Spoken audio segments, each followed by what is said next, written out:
للہ رب العالمین والصلاة والسلام علی اشرف الانبیاء والمرسلین اما بعد۔ دوستو بھائیو، اللہ رب العالمین نے تمام مسلمانوں کے درمیان آپس میں محبت اور اخلاص اور ایک دوسرے کا تعاون کرنے کے لیے اللہ تبارک و تعالیٰ نے ہمیں حکم دیا ہے، اور آپسی محبت اللہ کے لیے ہونا چاہیے۔ اللہ من احب للہ و ابغض للہ و اعطى للہ و منع للہ فقد استکمل الایمان۔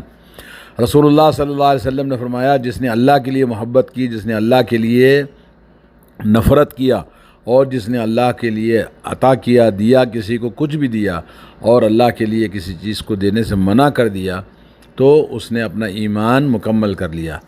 اور اللہ رب العالمین آپس میں محبت کرنے کو اللہ تعالیٰ پسند کرتا ہے، اور جو آپس میں محبت کرتے ہیں اللہ کے لیے، تو اللہ رب العالمین ایسے محبت کرنے والوں کو آپس میں، جو اللہ کے لیے محبت کرتے ہیں، اپنے عرش کے نیچے انہیں جمع فرماتا ہے۔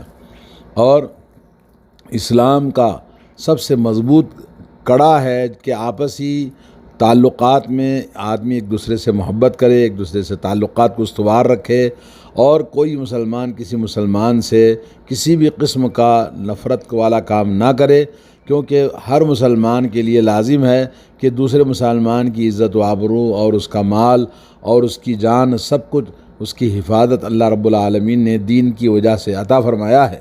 تو آدمی کو چاہیے کہ ہم کسی کو تکلیف نہ پہنچائیں، کسی کو برا کوئی بھی کسی قسم کا نقصان نہ پہنچائیں، لیکن بعض دلوں کے اندر ہمیشہ اچھے لوگوں کے بیچ میں کچھ نہ کچھ برے لوگ ہوتے ہیں۔ اللہ تعالیٰ کی عطا کردہ نعمتوں سے فائدہ اٹھانے اور بھلائیوں کو اپنی زندگی میں لانے کے بجائے حسد، کینہ، بغض اپنے اندر پیدا کرتے ہیں، جس کے برے اثرات خود ان کی ذات پر ہوتے ہیں، اور وہ دوسروں کی غیبت کرنا، دوسروں کی چغلی کھانا، دوسروں کا مذاق اڑانا ان کی زندگی کا وسیلہ بن جاتا ہے۔ اور کوئی معاشرہ ایسے ایسے برے لوگوں سے خالی نہیں ہے۔ تو اس لیے ہمیں ضروری ہے کہ آپس میں ایک دوسرے کو یہ اس بات کی جانکاری ہونی چاہیے کہ ہمارے اسلامی معاشرے میں، مسلمانوں کے گھروں میں جو برائیاں پنپ رہی ہیں، حسد، کینہ، بغض، نفرتیں، ان تمام کے دور کرنے کے لیے ہم کیا چیز اسباب اپنائیں، اور کس طرح سے نوجوانوں میں اور گھروں کے اندر عورتوں میں اور گھروں کے اندر معاشرے میں اور معاشرے کے بیچ میں تعلقات میں، پڑوسیوں کے ساتھ میں، ہر ایک کے ساتھ میں کس طرح سے ہم اس برائی سے بچ سکتے ہیں جو حسد، کینہ اور نفرتیں پیدا کرنے والی چیز ہے۔ تو آئیے آج آپ کو حسد کے بارے میں بتاتے ہیں۔ حسد کی تعریف یہ ہے کہ حسد یہ کوئی بھی انسان کسی آدمی سے نعمت کا زوال چاہتا ہے، یعنی جس سے حسد کرتے ہیں اس سے اس کی نعمت کو چھین جائے اور وہ محروم ہو جائے۔ اور یہ جب دل میں بات آتی ہے تو سمجھ لیجئے کہ اس کے اندر حسد ہے۔ حسد کی دو قسمیں ہیں۔ ایک یہ ہے کہ آدمی جس کے پاس کوئی نعمت ہے تو اس سے حسد کرتا ہے، تو یہ بہت ہی بدترین حسد ہے کہ آدمی کسی کی نعمت پر، کسی کی اللہ رب العالمین نے کسی کو نعمت عطا فرمایا ہے، ام یحسدون الناس علی ما آتاہم اللہ من فضلہ۔ اللہ تعالیٰ فرماتا ہے، کیا اللہ تعالیٰ سے تم نفرت اور اللہ تعالیٰ کے فضل و کرم جس کو اللہ نے دیا ہے اس سے تم حسد کرتے ہو اور نفرت کرتے ہو، جس کو اللہ تبارک و تعالیٰ نے دیا؟ اللہ تعالیٰ کا فضل ہے، اس کا نعمت ہے، وہ اپنے بندوں میں سے جس کو چاہتا عطا فرماتا ہے۔ اور ایک دوسری قسم یہ ہے کہ اللہ رب العالمین کسی کو فضل و کرم عطا فرمائے تو آدمی یہ تمنا کرے کہ بھائی میرے لیے بھی ایسے ہی اللہ تعالیٰ مجھے بھی عطا کرے، اور اس کے لیے وہ کوشش کرے، اور بلکہ اللہ سے دعا کرے کہ اللہ تعالیٰ اس سے بھی زیادہ اس کو عطا فرمائے۔ تو یہ حسد کی ایک قسم یہ بھی ہے، لیکن اس کو غبطہ کہتے ہیں۔ اور حسد کے 5 مراتب ہیں۔ نمبر 1، آدمی جس سے حسد کرتا ہے دوسروں سے، تو یہ تمنا کرتا ہے کہ اس کی جو نعمت ہے، اس کے پاس جو خوبی ہے، اس کی پاس جو بھلائی ہے، وہ چھن جائے، وہ ختم ہو جائے، وہ مجھ جیسا کنگال ہو جائے، مجھ جیسا یعنی وہ برا انسان بن جائے، یہ چاہتا۔ نمبر 1۔ نمبر 2 یہ ہے کہ آدمی نعمت کا زوال تو چاہتا ہے، اور یہ چاہتا ہے کہ وہ نعمت لوٹ کر اس کے پاس نہ آئے، یعنی وہ ایسا ہی فقیر، کنگال اور کوئی بھی اگر خوبصورت ہے تو بدصورت ہو جائے، اگر عزت ہے تو اس کی عزت ختم ہو جائے، اور مالدار ہے تو مالدار غریب ہو جائے، یا کوئی بھی اس کے پاس خوبی ہے تو اس خوبی کو ہمیشہ کے لیے ختم کرنا چاہتا ہے۔ اور تیسرا یہ ہے کہ آدمی دوسرے سے تمنا کرے کہ اس کی نعمت کو چھین جائے، اور کسی سبب شرعی کی وجہ سے، تو یہ شخص ایسا تمنا کرنا کہ بھائی جیسے کوئی آدمی مالدار ہے مگر اپنے مالداری اور دولت کی وجہ سے زنا کر رہا ہے، بدکاری کر رہا ہے، لوگوں پہ ظلم کر رہا ہے، تو ایسے ظالم کے لیے تمنا کرنے کا ایک طریقہ یہ بھی ہے کہ آدمی اس کی نعمت چھن جائے تاکہ اس کے برائیاں رک جائیں، ظلم و ستم رک جائے۔ اور چوتھی شکل یہ ہے کہ آدمی نعمت کی زوال کی تمنا نہ کرے، زوال نعمت کی تمنا نہ کرتے ہوئے محسود سے، لیکن یہ تمنا کرے کہ وہ بھی اسی جیسا ہو جائے۔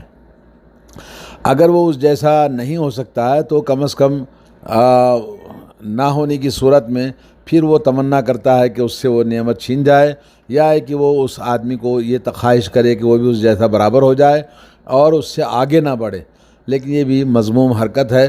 اور پانچویں شکل یہ ہے کہ آدمی یہ تمنا کرے اور یہ خواہش کرے کہ جس کے پاس کوئی خوبی دیکھ کے اس کے دل میں حسد ہوتا ہے، جلن ہوتی ہے، تو اس کو بھی ویسے ہی اللہ تبارک و تعالیٰ عطا کر دے، اور یہ نہیں چاہتا کہ اس کی نعمت چھین جائے، اور یہ اس کی نعمت کا زوال نہیں چاہتا، لیکن یہ چاہتا ہے کہ اس کو بھی اللہ رب العالمین ویسے ہی عطا کرے، تو اس میں کوئی حرج نہیں۔ تو یہ 5 مراتب حسد کے علماء کرام نے بیان کیے ہیں۔ اور حسد کا حکم کیا ہے؟ حسد کا حکم حرام ہے۔ حضرت انس بن مالک رضی اللہ تعالیٰ عنہ سے روایت ہے، رسول اللہ صلی اللہ علیہ وسلم نے فرمایا: لا تباغضوا ولا تحاسدوا ولا تدابروا وكونوا عباد اللہ اخوانا ولا يحل لمسلم ان يهجر اخاه فوق 3 رواہ مسلم۔ صحیح مسلم کی حدیث ہے، رسول اللہ صلی اللہ علیہ وسلم نے فرمایا کہ آپس میں بغض، نفرتیں نہ رکھو، اور حسد ایک دوسرے کے ساتھ نہ کرو، اور ایک دوسرے کے پیچھے چال بازیاں، مکاری نہ کرو، اور سب کے سب آپس میں اللہ کے بندے بھائی بھائی بن جاؤ۔ اور کسی مسلمان کے لیے اس بات کی اجازت نہیں ہے کہ اپنے بھائی کو 3 دن سے زیادہ بات چیت کرنا چھوڑ دے، یعنی جائز نہیں ہے کہ کسی بھی ناراض ہونے پر ہم بات کرنا اور اپنے بھائی سے تعلقات کو منقطع کرنا، 3 دن سے زیادہ چھوڑنا جائز نہیں ہے۔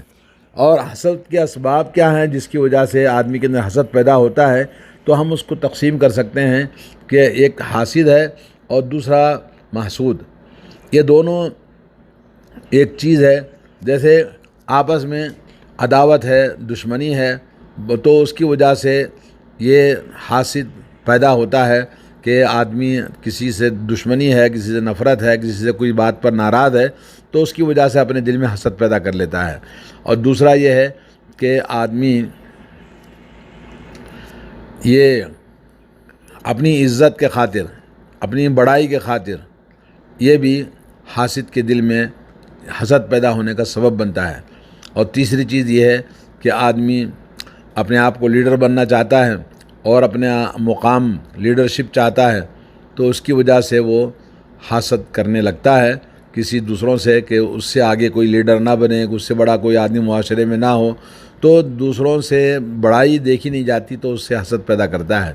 اور اسی طرح سے حسد کا ایک سبب یہ ہے کہ کسی کے پاس اگر کوئی خوبی ہے، محسود کہتے ہیں اس کو جس کے اوپر حسد کرتا ہے، تو اس کے پاس کوئی نعمت ہے، اس کے اللہ نے فضل عطا کیا ہے، اس کے پاس کوئی خوبی ہے، کوئی بھلائی ہے، تو اس کو چاہتا ہے کہ وہ آگے نہ بڑھے اور اس سے اچھا نہ ہو، تو اس لیے وہ اس سے حسد کرتا ہے۔ اور 5واں سبب یہ ہے دنیا کی محبت کی وجہ سے آدمی دوسروں سے حسد کرتا ہے۔ اور تیسرا یہ 6واں یہ ہے کہ غرور، گھمنڈ، تکبر، اس کی وجہ سے بھی دل میں حسد پیدا کرتا ہے، اور جس سے حسد کرتا ہے اس کے مقابلے میں اس کے دل میں تکبر ہونے کی وجہ سے حسد پیدا ہوتا ہے۔ اور اسی طرح سے نمبر 7، کثرت نفرت، کثرت برائی، اور یہ کثرت برائی حسد کا سبب بنتا ہے. انسان جو برا اخلاق والا ہوتا ہے, برے اعمال والا ہوتا ہے, دین سے دور ہوتا ہے, تو یہ سبب بنتا ہے آدمی حسد کرنے لگتا ہے دوسروں سے. اور نمبر 8 یہ ہے کہ آدمی آپس میں جب ایک دوسرے کے قریب ہوتے ہیں اور ایک دوسرے سے ملتے ہیں تو آپس میں نفرتیں اور حسد پیدا ہونے کے اسباب ہوتے ہیں. حسد کے بعض آثار جو کہ انسانی معاشرے پر اور سوسائٹی میں انفرادی طور پر اور اجتماعی طور پر، پہلی بات تو یہ ہے کہ حسد دین کو مٹا دیتا ہے. حسد کی وجہ سے انسان کا دین مٹ جاتا ہے، انسان اندھا بن جاتا ہے.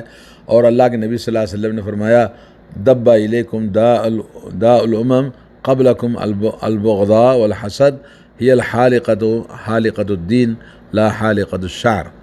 فرمایا کہ تمہارے اندر ایک ایسی وبا اور بیماری پیدا ہوگی جو پچھلی امتوں کے اندر موجود تھی، وہ ہے نفرتیں، حسد، کینہ، بغض. اور یہ دین کو مٹا دینے والی چیز ہے.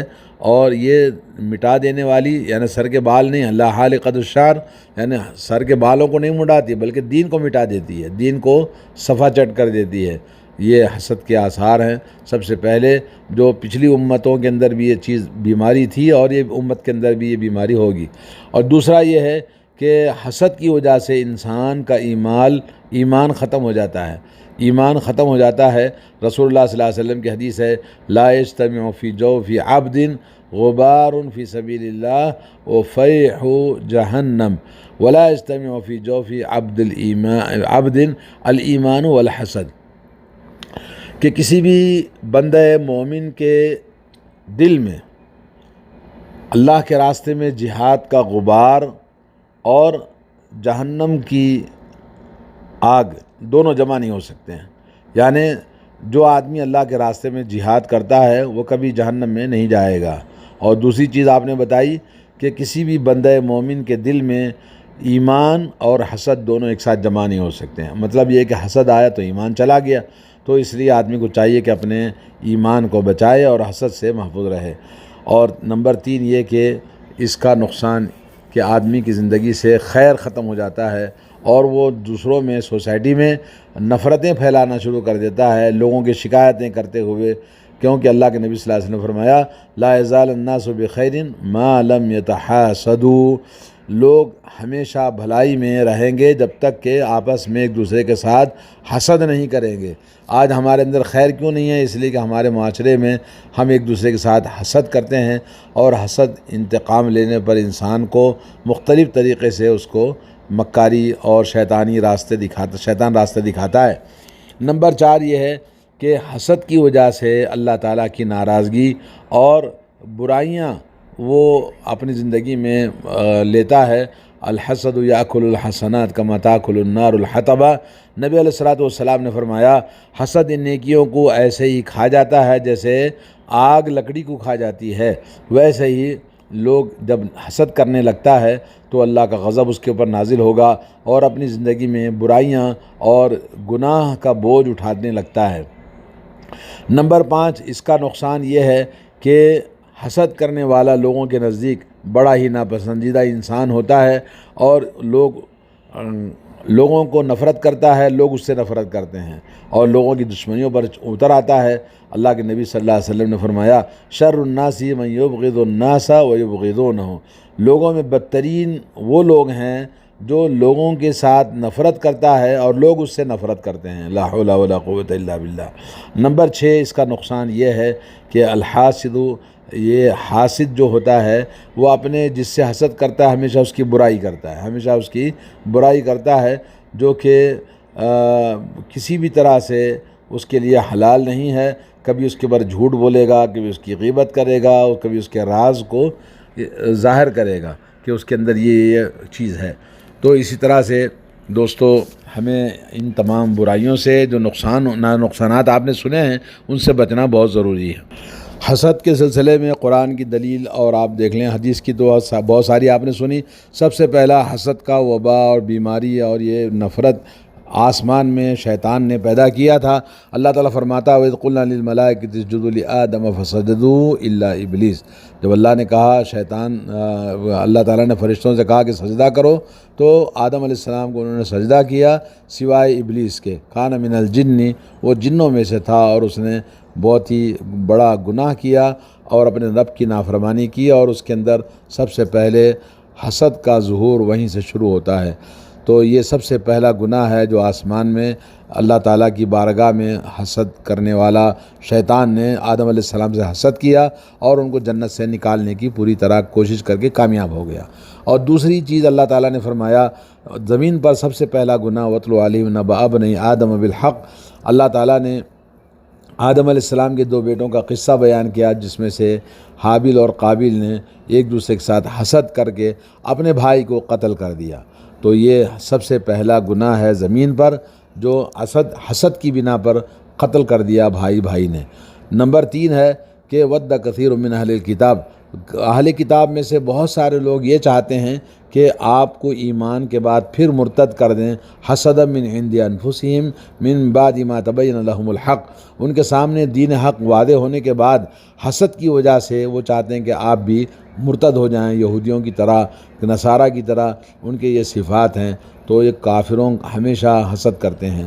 نمبر 4 رسول اللہ صلی اللہ علیہ وسلم نے فرمایا لا یجتمع فی جوف عبد غبار فی سبیل اللہ، اللہ کے نبی صلی اللہ علیہ وسلم نے فرمایا کہ جس مومن کے دل میں یہ اللہ کے راستے میں جہاد کا غبار اور جہنم کی آگ دونوں جمع نہیں ہو سکتے۔ اور اسی طرح سے آپ نے فرمایا ولا یجتمع فی جوف عبد الایمان والحسد، مومن کے دل میں حسد اور ایمان دونوں ایک ساتھ جمع نہیں ہو سکتے، تو دلوں کو پاک صاف کرنا ضروری ہے۔ اسی طرح سے اللہ کے نبی نے فرمایا کہ گزشتہ لوگوں کی امتوں کی جو وہ بیماری ہے تمہارے اندر بھی پیدا ہوگی، وہ ہے حسد۔ تو ہمیں چاہیے کہ ہم حسد سے اپنے آپ کو بچائیں۔ اللہ تعالی ہم سب کو محفوظ رکھے۔ اور صلی اللہ علیہ نبینا محمد۔